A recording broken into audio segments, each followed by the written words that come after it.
In section 32 of Counsels and Maxims, Schopenhauer talks about something many of us have likely felt at some point in life: the disappointment of realizing that the world doesn't work the way we hoped or imagined when we were younger.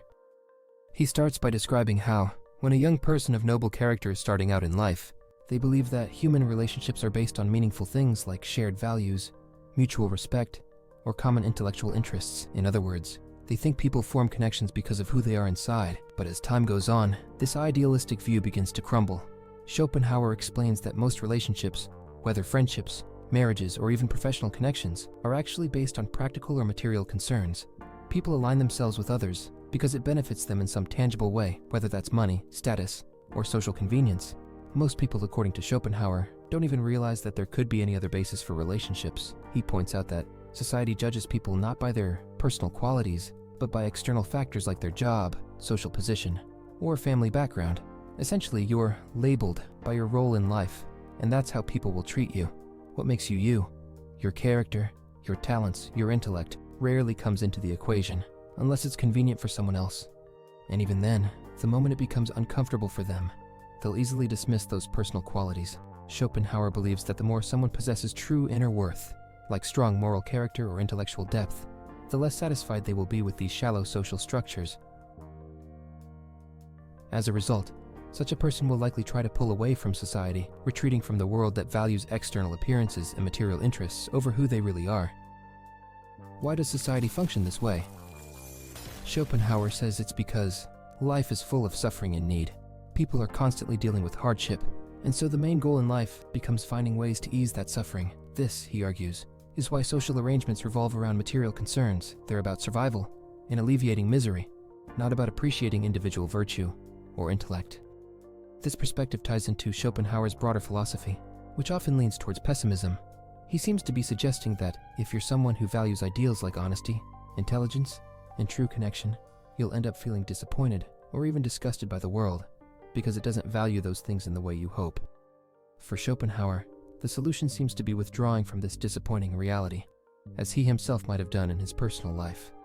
So, basically, Schopenhauer's advice in this section reflects a somewhat bleak view of human relationships. He's telling us that, while we might want to be appreciated for who we truly are, the world operates on a much more practical, sometimes harsh, level. It's a sobering thought. But for those who resonate with his ideas, it might offer some clarity about why life often feels this way.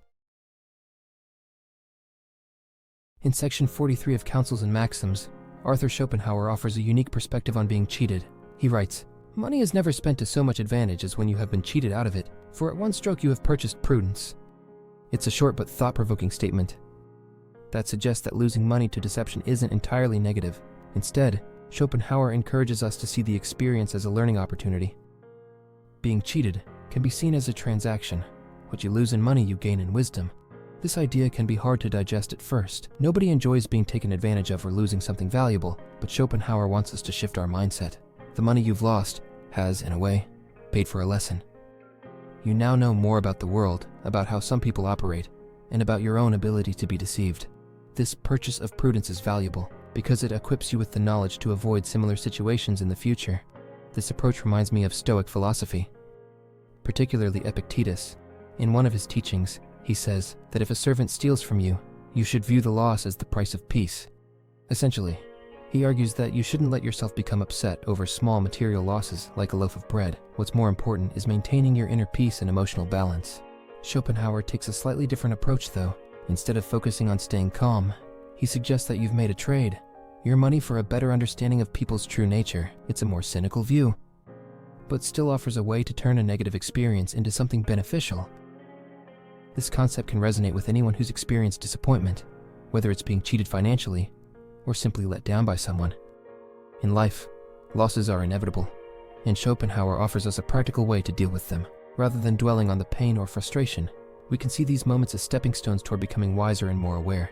The experience, though unpleasant, leaves us better prepared for the future.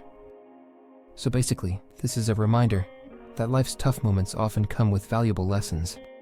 Losing money or being cheated isn't fun, but if we view it as buying a dose of wisdom, the loss feels a little less painful. Life, after all, is full of ups and downs, and the key is to learn from every experience, even the bad ones. In section 45 of Counsels and Maxims, philosopher Arthur Schopenhauer gives some pretty intense advice about how we should handle our negative emotions, especially when it comes to people we don't like or consider our enemies. He believes that expressing anger or hatred by yelling, giving dirty looks, or saying hurtful things is not only unnecessary, but also a bad idea. It's dangerous, foolish, ridiculous, and vulgar. Schopenhauer suggests that instead of letting your emotions out through words or actions that show your anger, you should keep them inside and let your actions do the talking. In his view, actions speak louder and are much more powerful than words. He says that if you really want to make a point or seek revenge, not that he's necessarily recommending it, but if that's what you're feeling, it's much better to act on it rather than just talking about it.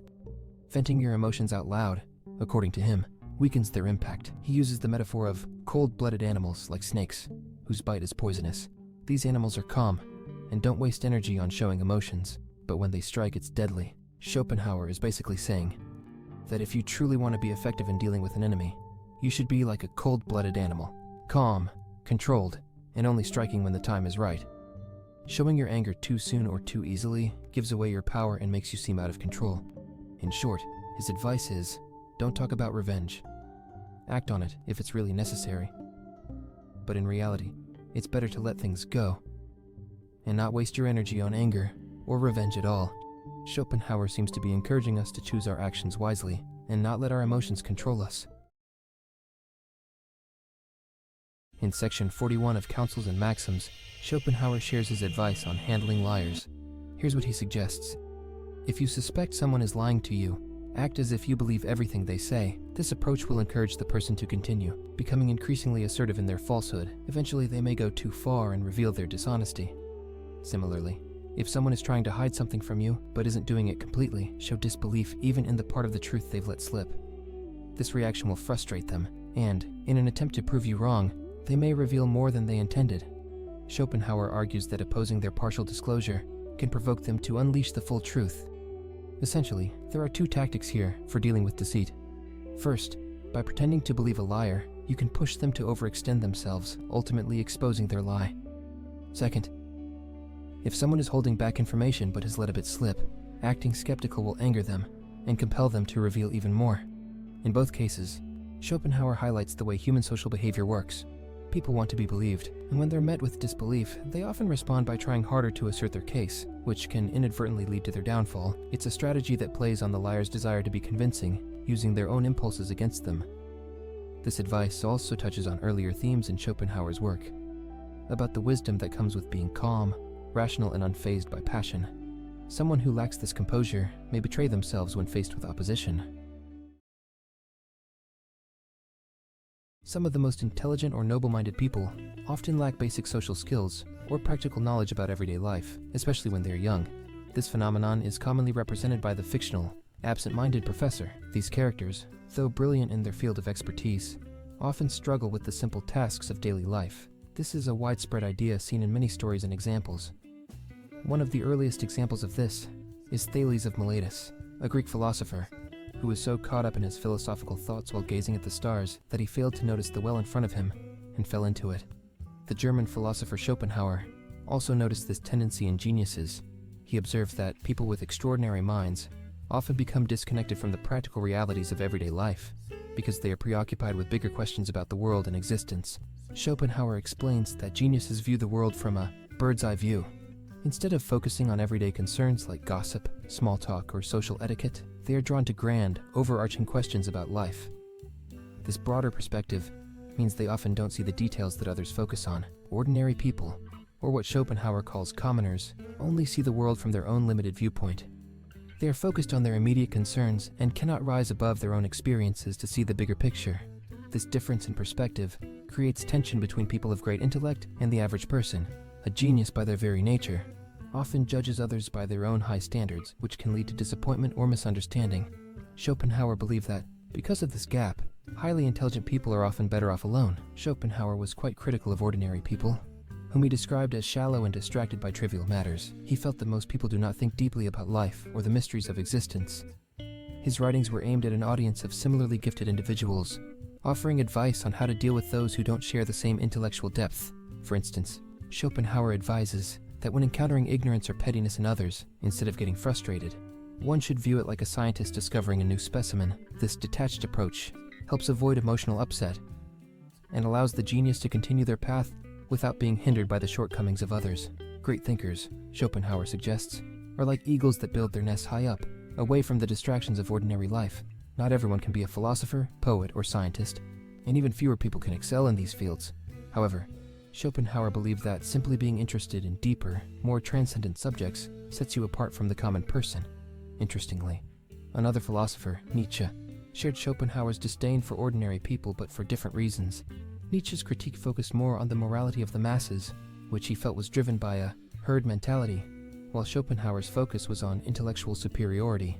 Nietzsche criticized the way ordinary people followed conventional moral rules without questioning them.